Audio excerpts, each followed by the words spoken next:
Well, it's just rust and water.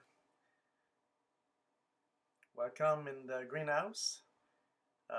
It's now inside 15 degrees, place for the cats. And this place is a beautiful place in the summertime. It's all green, but right now it's like an atrocity workshop place.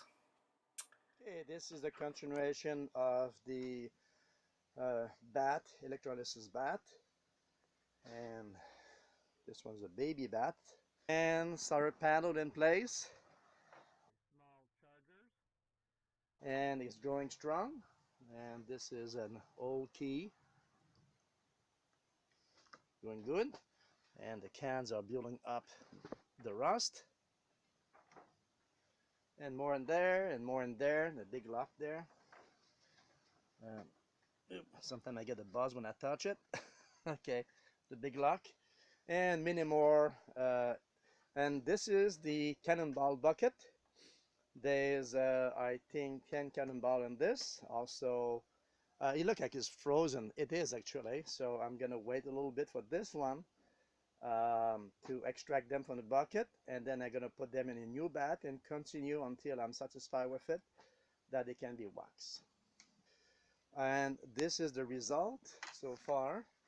And next they have to be heated and then waxed.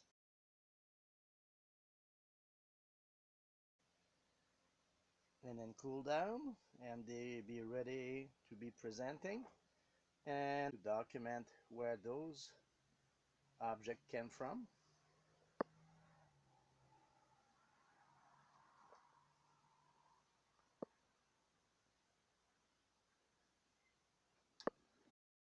Sure. This is a 1750-55.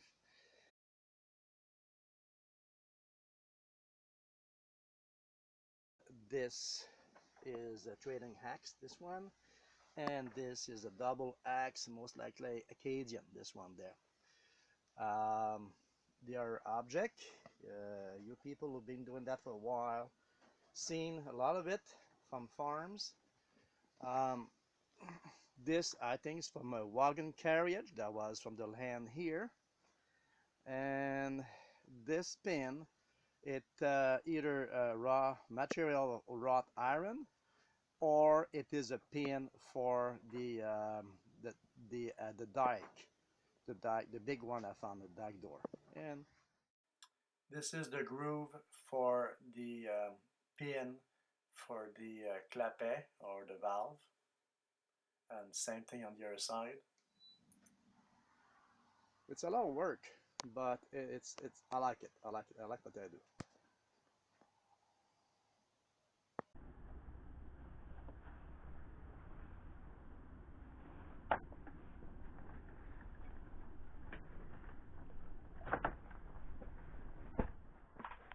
Okay, thank you.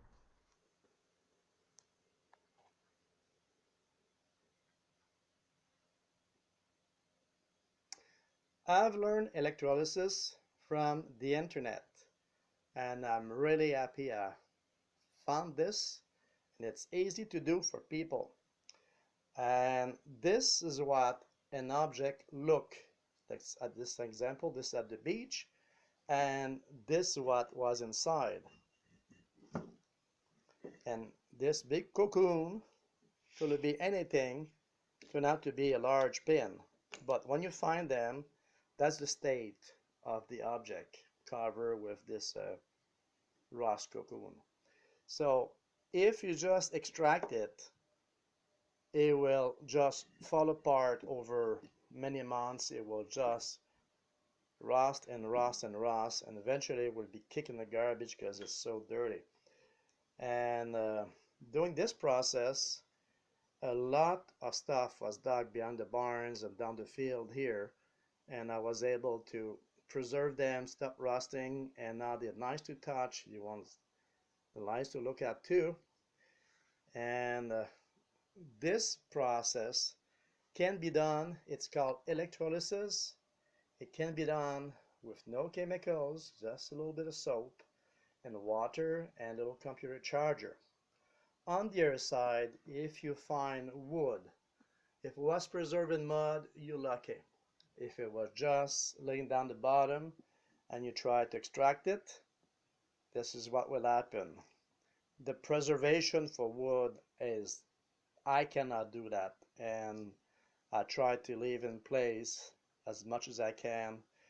This was just a board near an abueto, and I recovered that to show you, and I was so surprised that there's not much left of it. And but metal, good news about metal, you can make it stop rusting, preserve it, and then also you want to document it as much as you can where you found it, otherwise it will have no history. And then share with people. People like to come here and they get permission from most of the village, and it's very extensive research. I did that before. I did research like this before. Money, I used to live in Cape Breton, and that's the result. So basically, I'm doing another adventure into, in this case, the Icasian 1690-1755 of this village. I even go to make my own spade, which I will use in the marsh. And when those things are cleaned up, they are put and displayed in this little shelf. And this contains, like, on modern time to old time, and the difficulty is to document what era it belonged to. Some are easy, some have no doubt about it. This is 1750-55 at the when this village here was empty of its population.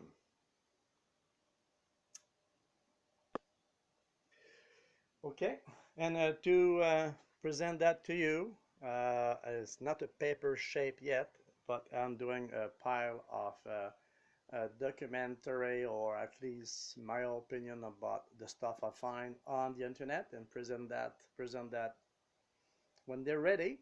And I'm going two big ones very soon, two important ones to me. And the small object, they all piled up in the little boxes where they came from. Sometimes it's just a little nail, little piece of pottery. Um, they're not discarded.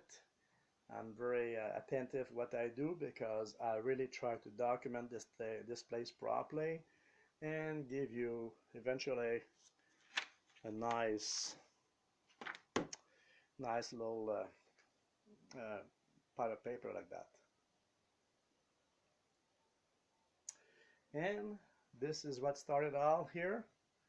The backfield here is full of stuff, from farming to business